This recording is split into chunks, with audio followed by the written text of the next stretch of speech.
Today we are going to look at Class Test 1 of 2020. We are going to spend a bit of time on exam technique and how you should have approached the questions. So firstly, I'm going to discuss time management. So in this test, you had 38 minutes for 25 marks. This gives you 1.5 minutes per mark. So the first thing that I do in a test is to allocate the time between the questions. I immediately go to the required and multiply the marks allocated per question with 1.5. This gives me 21 minutes for question A and 3 minutes for question B, etc. I would do this for each question. And when I go over time, I immediately move on to the next question. I'm not going to discuss the memo of each question. I'm only going to discuss key points that you should have focused on, etc. It is your own job to go through the memo of this test. Firstly, we are going to discuss question A. So the question asked you to prove that both football clubs correctly classified the debit entry of the transfer fee payment made by them in terms of the conceptual framework. Some of you discussed the recognition criteria for this question. This is incorrect because they specifically asked for the classification only.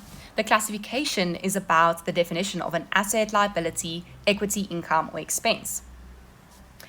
If they asked for the recognition criteria, you would have written about the relevance as well as faithful representation and also the classification. But here they only asked for the classification, so it would have been a waste of time to talk about faithful representation and relevance. One important thing to always do is to read the note. Many of you think that whatever is in the note is just generic and that it always says the same things.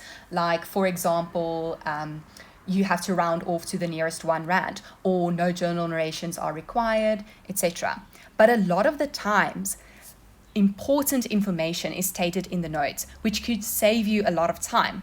For example, it might say that you do not have to write a certain part of the definition of an asset or liability, etc.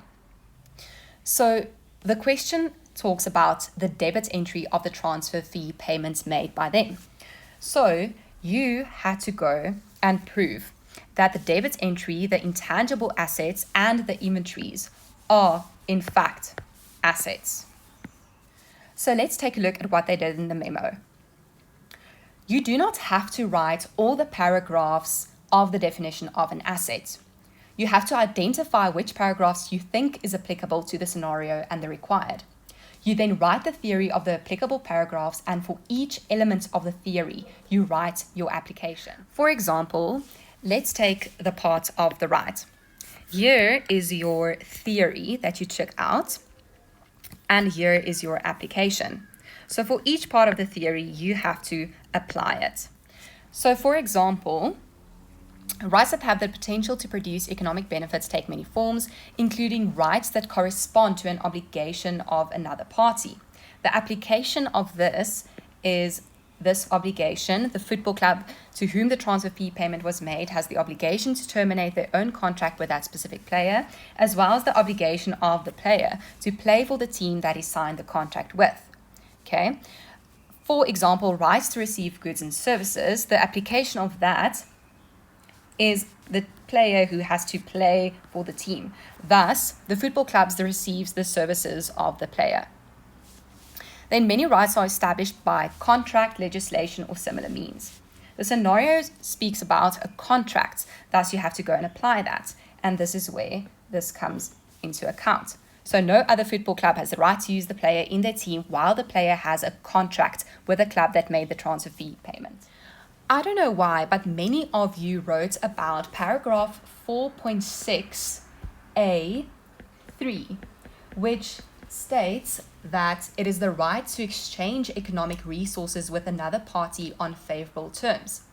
But you didn't go and read further, where it says that such rights include, for example, forward contracts to buy an economic resources on terms that are currently favorable, or an option to buy an economic resource. Forward contracts and options are derivative instruments, which you will learn about later. So if you read this, you must know that it is not applicable to this type of contract, and there are other things that would be much more applicable to the scenario. So the use of paragraph 4.6a3 is incorrect.